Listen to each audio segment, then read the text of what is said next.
William Gargan stars as Barrie Craig, confidential investigator.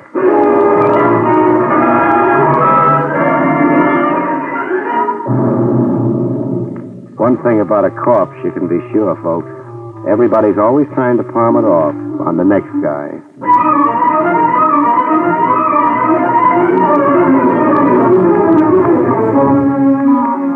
The National Broadcasting Company presents William Gargan in another transcribed drama of mystery and adventure with America's #1 detective, Barrie Craig, confidential investigator.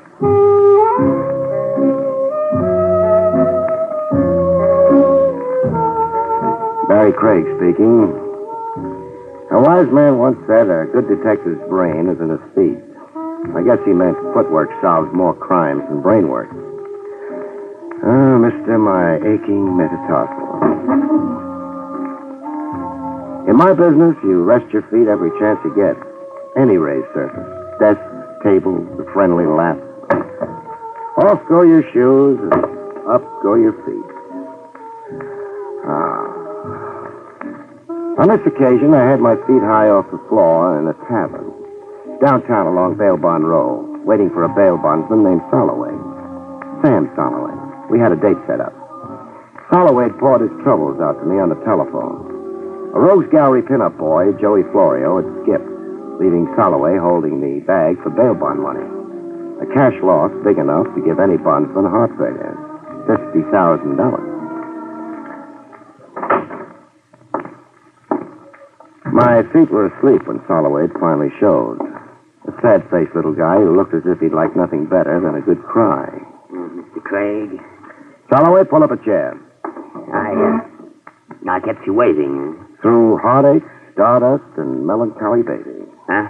The juice box over there. It's been crying for half an hour. You look mopey, Sam. Mopey? Somebody should have strangled me before I became a bail bondsman. Craig, you've got to catch me a rat. Joey Florio? Joey Florio. He jumped bail, yes, but he's still here in New York. What makes you so sure? One thing, the police have every exit covered. Also, on the grapevine, I was tipped off that Florio stuck around to wind up his business. Close his horse parlors, collect all the cash he can, like a man going away for a long time. Going where? Europe, somewhere. He's going to catch a plane for Europe. Just like that, huh? A fugitive racketeer under indictment breezes into an airport all smiles and climbs aboard a plane. Oh, he has nerve, Joey Florio. It took nerve to become a high muck-a-muck of the rackets. Exactly what do you want of me, Sam? Catch Joey Florio. I'll give you 10% of the bond money you saved me. You're a sucker for hiring me on the side. You've got the whole police department working for you, for free, gratis. I feel safer with one man working for $5,000. Just how do you expect me to cover the airports? I've only got 2 arms and legs. I'll hire people. Just show me an expense account. Cover the airports and then cover my funeral. Because if I lose $50,000 on account of a rat like Florio, I'm positively going to shoot myself through the head. Hear that song, Sam? Sad, huh? So what? It's my nickel. The song takes me back, Sam, way back. My first long past, and the girl named Glory. Fine time for reminiscences. Blonde curls down to her shoulders. We had a portable Victrola going in a rowboat on Prospect Park Lake. Moon Dust. The record we were playing was Moon Dust. Craig, please, you've got a job to do. Oh, maybe I should have married her, Sam. Better you remained a bachelor. A shamus in a world of hoodlums. How long can you live? Why take a nice girl and make a widow? Oh, Sam, come off it. You sure loused up a memory for me.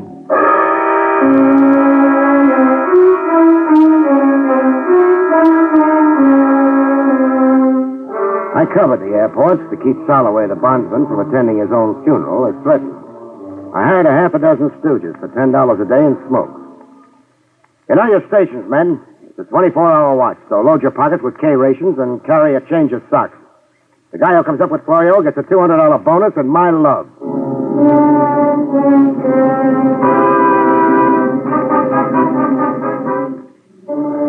Chance in a million, but I kept it going for a week with as much action as an icebox salesman at the North Pole. Then I gave up.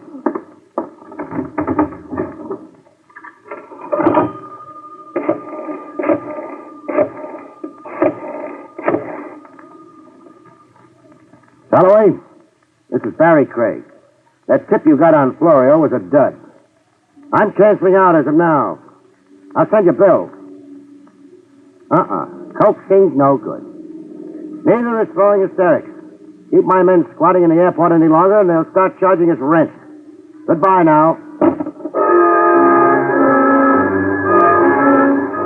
I was through with Joey Florio's disappearance. That is, I thought I was through with it. I found out different exactly 2 hours after I'd crossed Holloway off my list of clients. The discovery began with me dragging up the ramshackle staircase in the Midtown fire trap I had an office in. I'd about negotiated the walk-up when a scream stopped me dead in my tracks. At the top of the landing, I got a look at the screamer. It was Polly, the old Polish cleaning lady, complete with mop and bucket, staring banjo-eyed at a corpse curled up at her feet. A corpse in a merchant marine getup. What I do? It took long minutes for Polly to find her voice. This man... This corpse. He come upstairs and knock at your door, Miss Craig. He knock once, twice. Then the other man... The killer. He sneak up behind And me. stabbed him. Which way did the knife go? Not down, not with me on the staircase. Up! He go up to the roof. Stick around, I'll be right back.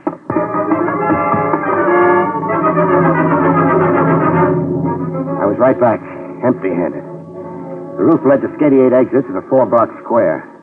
A perfect setup for a killer making his escape. I dragged the stiff into my office and then talked to Polly some more, getting nowhere. Now tell me, the knifer, what did he look like? Bad. A bad face. I see that face and I know that man no good. Sure. There were character bumps on his face and you read them. But draw me a picture, huh? Height, build, how he was dressed, some identifying marks maybe. Oh, he's short, man. Yeah? And his hat pulled down over his face. I never forget. He stabbed the sailor, then he stabbed him again. And again, and then again, yeah. 4 separate wounds. I've counted them, but give me more description. He's short, man, and his hat over his eyes. I never forget. A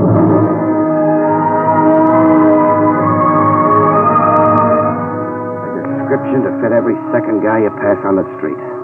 I shoot Polly, and before calling the police department and making a clam bake out of it, I checked the dead man's pockets. There was nothing in them. Nothing to identify him. Just 3 crumpled dollar bills, some silver, pocket knife, chewing tobacco, a key ring, and a clipping from a newspaper gossip column. Clipping about me. Confidential investigator Barrie Craig, latest recruit in citywide search for Joey Florio. It is rumored that the missing mobster is worth $5,000 to Craig, if he catches him. I was picking my brains over why an unidentified merchant seaman would come see me and get murdered doing it when the phone rang. Craig speaking. I got information for you about Joey Florio. That is, if you're interested. Who am I talking to? General Grant. What kind of a guy? Look, I like knowing who I'm talking to. Then you're not interested in what I have to say. All right, I'm interested. What about Florio? He's at the Freedom Hotel on the Bowery. Making out he's a bum. Whoever said he wasn't. Well, if you was to get over there right away, Why right away? Florio's all set to move on to somewhere else. You really want him, it's gonna be right away. I see. Tell me now, General, sleeping up in that tomb on Riverside Drive like you've been, how'd you know I was interested in finding Joey Florio? It's been in the papers. I read it in the column. And why are you so interested in double-crossing Florio? For a cut in the 5 Gs you're going to collect? Oh? How will I know who to pay a cut to if you don't identify yourself? I'll be around to collect when you catch Florio. Better hop to it on a double. Florio's not going to sit around waiting for you. So long.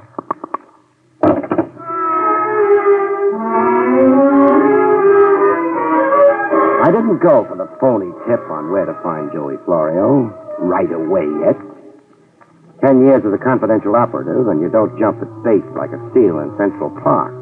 You don't swallow everything an anonymous jerk disguising his voice on the telephone tells you. It figured. Somebody wanted me out of my office, and right away. I stuck around to find out why. In a clothes closet with my office lights out. I kept the closet door ajar just enough and waited for development. I didn't have to wait too long. There was a knock on my door. Somebody was satisfying himself that I was really out. I watched the door open and close, and the flashlight play slowly around the room. A lady caller it was. Blonde heartthrob in ballerina slippers and a page boy bob. I watched her bend over the corpse, open his shirt, reach in and unbutton a pouch he wore around his middle, something I'd never thought to look for.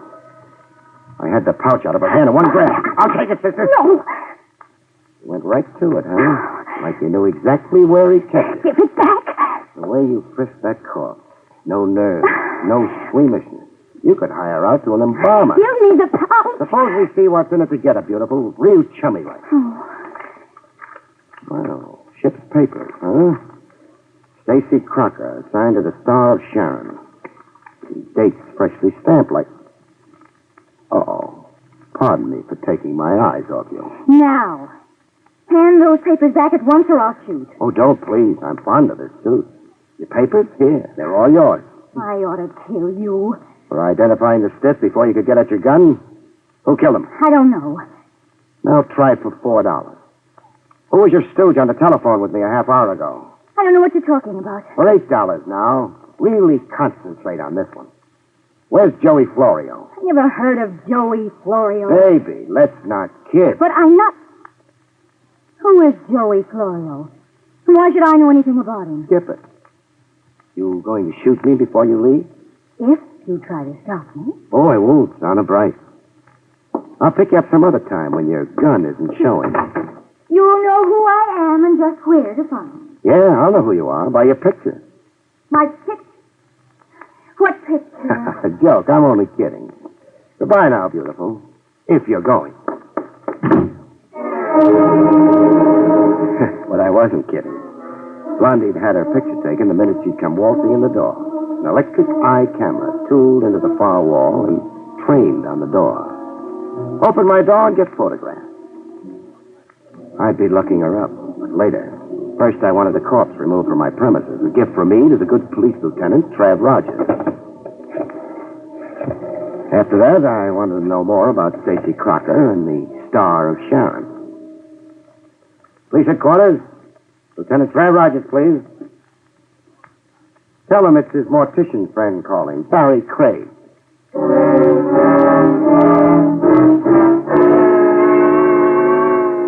My interview later aboard the Star of Sharon, anchored off Pier 20, was short and sweet. The Captain Jameson was positive that he'd never seen or heard of a Stacy Crocker. I'm sorry, there's nothing I can tell you, Mr. Craig. Nothing whatsoever. Stacy Crocker never shipped on the Star of Sharon, and to the best of my knowledge, was never assigned to this letter. But he had Star of Sharon papers on him, Captain. I saw them with my own eyes only an hour ago. Well, I can't answer for that, except that there's lots of bogus papers around. And lots of bogus talk. What? Lots of bogus talk. Why, you... Try throwing me over the side and we'll both play pollywog in a drink. Thanks for nothing, Captain. Leaving the Star of Sharon on my way to police headquarters, somebody decided it was time to discourage me a little. A high-powered rifle shot from somewhere in an empty row of dilapidated buildings along West Street. It breezed close enough to my skull to give me a head cold. I got moving on the double.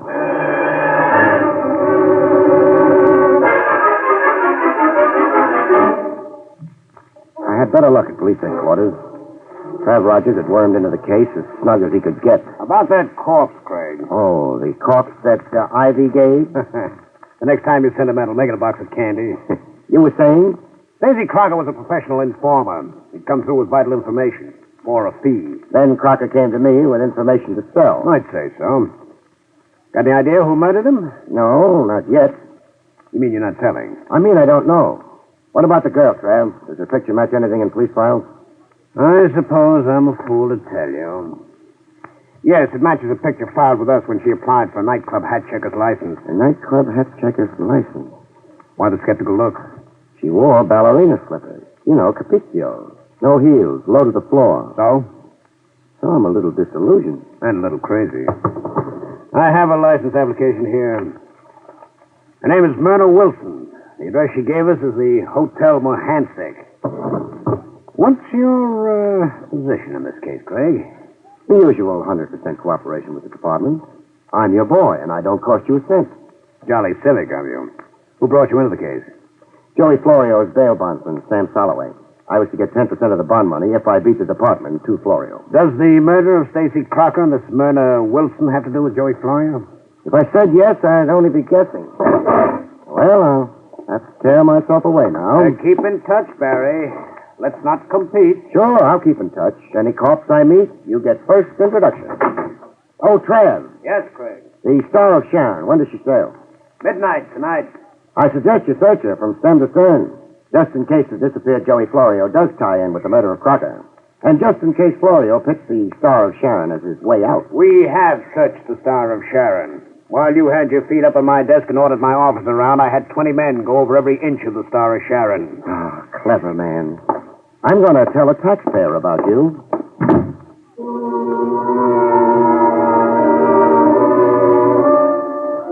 Blondie was next on the agenda. A residential dump, the Hotel Mohansick. A lobby full of nice old ladies clacking their dentures. A sedate room clerk tending strictly to business, the business of taking numbers bets. The dump reeked with refinement. If Blondie was surprised to see me, she didn't show it. As a matter of fact, it looked like she'd expected me and prepared for it. Soft lights and sweet music. There were hors d'oeuvres on a tray. Cordial glasses set around a colored decanter. And the smell of incense everywhere in the room. Is the party for me? If you want it to be, Barrie Craig. You're not surprised I came right to you? No. I knew you would somehow, sooner or later.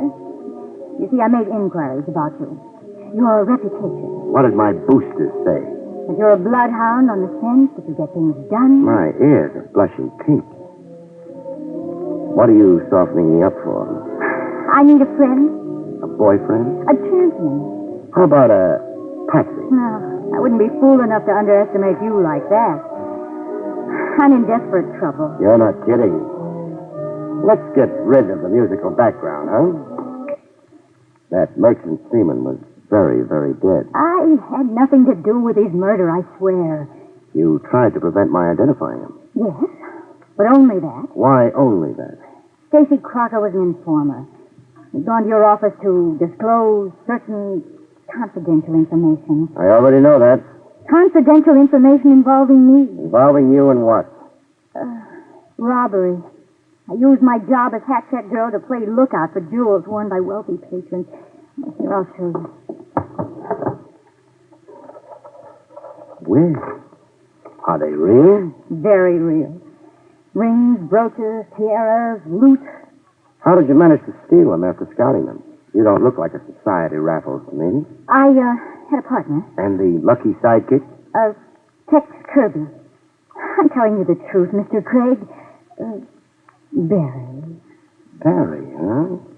We're really getting cozy now. But let's hear Kirby's version of it. Here's Kirby's version, but how... But where is Kirby? Watch how I materialize people, beautiful. Okay, Kirby, you can come out of the kitchen now and join the party. You're smart, Craig. I learned to add 2 and 2 a long time ago in night school. I figured Blondie would have a chaperone hidden somewhere in the woodwork when a great lover boy like me came calling. I asked Kirby to be here in case you insisted on questioning him. Sure. Okay, I'm insisting. What about these jewels, Kirby? Well, like Myrna told you, me and her was working in together, stealing them. And you didn't kill Stacy Crocker? No. I only knew he was on his way to tip you off to our racket, so he could cut in on the insurance reward you'd collect. Well, so much for that. Now tell me about Joey Florio. I never met the guy. But you telephoned me Florio was at the Freedom Hotel on the Bowery. I telephoned you? Let's not get cute now, Kirby. Okay, it was me. I wanted to get you out of the way so Myrna here could frisk Crocker. How'd you know Crocker was in my office at all? And in the defunct state he was in? I tailed him to your place. I was downstairs waiting when a cleaning lady came running out into the street to tell the whole neighborhood that somebody'd shoved a knife in a merchant sailor upstairs. Smart boy, Kirby. You got all your answers worked out. Oh, it's the truth. You cooked up a cute story, you two, but it's as phony as Blondie's eyelashes. Are you always so cynical, Mr. Craig? No, I believe everything I hear, but only on the 8th day of the week. Nice try, kids. I hope Joey Florio appreciates what you both tried to do for him. Florio, but we've told you Button up, repeatedly. Marna. I told you there was no use coming clean with Craig. Clean as last winter's unwashed socks. Do I walk out of here standing up, or do you two connivers have other plans for me? Maybe I have got other plans. Then for safety's sake, maybe I'd better take certain precautions. Bring him to, beautiful. Murder in Kirby's big try and big lie on behalf of Joey Florio was as easy to read as the ABC on a kindergarten blackboard. They'd outsmarted themselves the way phonies always do. I'd been fed a melancholy lie in a room lousy with monograms. Monograms on the sofa pillow, on the tablecloth, even on the silk lounging pajamas Blondie's been wearing. The monogram? JF. JF for Joey Florio. It all boiled down to one simple truth. I didn't have to be the seventh son of a gypsy to figure it out. Florio planned to leave justice, Salloway the bondsman, and the USA behind him. Not by plane, but on the Star of Sharon. Stacy Crockett come to tell me that when somebody stopped him. Then Kirby and Blondie did what they could to stop me from identifying Crocker. From tying Crocker in with the Star of Sharon. I was in a doorway along the waterfront at 1:45, 15 minutes before sailing time. There was a cop assigned by Trev Rogers on fixed post, watching the Star of Sharon until it sailed. Everything was as quiet as a graveyard for a while. Then the fireworks began with a rush. First came a scream. A woman screaming her head off around some dark corner. Cop on detail went running toward the screen, waving a service gun. I stood pat in the doorway. It was a decoy trick. It had whiskers on it. If it wasn't, even a woman getting herself murdered somewhere couldn't get me away from the Star of Sharon. I played it right. With the cop diverted, a car rolled up to a fast stop right in front of the pier. I watched the guy jump out and the car shoot away. I didn't have to guess who. Bail jumper Joey Florio, catching a freighter at the last minute. He was running for the gangplank when I fired a warning shot. Florio, stop where you are! Florio stopped cold and I went across to get him. Somebody had other plans for Florio. Somebody with a stuttering typewriter.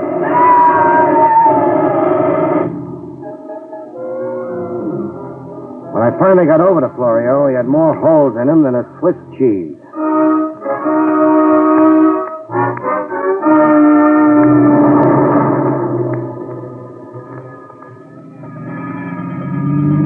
The police took over. The last I saw of Lieutenant Rogers, he was hitching a ride on the morgue wagon.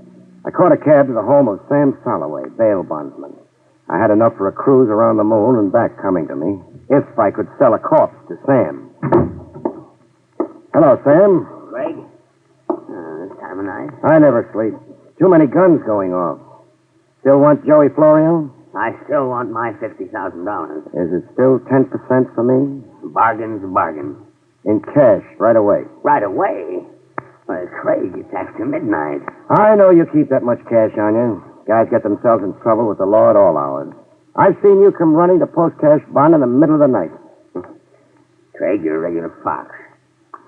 All right, cash. Here. $50 bills. Now, where have you got Joey Florio? I turned him over to the morgue wagon. The morgue wagon? Florio was machine gunned to death less than an hour ago. Florio was murdered? Yeah. But he isn't worth crying over, Sam, so dry your tears. But she's worth crying over, Sam. She? That girl in the picture on your desk. Who is she? My daughter, Hannah. Hannah? I know her as a hat check girl calling herself Myrna Wilson. You didn't really expect to get away with it, did you, Sam? No, I guess not. All I wanted to do was see Joey Florio dead. And you sure did that. I didn't have to be too bright to know that you had some hidden motive in bailing out a bad risk like Joey Florio. I wanted him out of jail, in the open, where I could kill him. So you hired me to lead you to him, before he either got away or the police sealed him off from your vengeance. Then you followed me around while I looked for Florio. Yes. He turned my daughter's head. He dishonored me. I wanted to kill him myself. I'm sorry, Sam. Sorry you were fool enough to take the law in your own hands. You want your $5,000 back? Keep it, Craig. You earned it. You're a good investigator. The trouble you're in, you'll need it, Sam. So I'm giving it back. That much money, I'd get fat and lazy. Besides, I didn't really earn it. As it turned out, I didn't catch up with Florio. Get your hat, Sam. On our way to police headquarters, we'll hire you a good lawyer. Maybe it won't go too hard on you for exterminating a rat.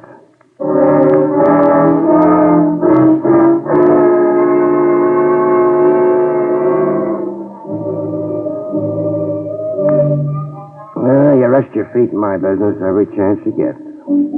Any raised surface handy. Off go your shoes and up go your feet. You drowse off, wondering about things. Things like the bittersweet memories of an old song can stir up. A golden girl named Gloria and a portable Victrola in a park rowboat. You wonder about the crazy anger that changes a sad-faced little bondsman into a murderer. Holloway. Poor, sad-faced Holloway. How will it go with him in court, you wonder? And you worry. You worry. Good night, folks. See you next week.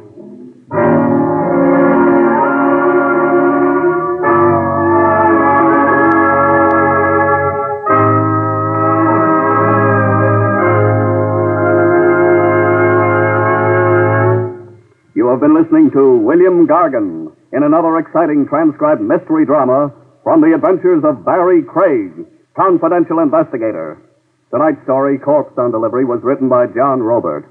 Next week, it's the strange story of the borrowed knife, about which Barrie Craig has this to say. One thing about marriage, folks, many are made in heaven, but there are others that are unmade by the forced application of the vow, unto death do us part. See you next week, folks.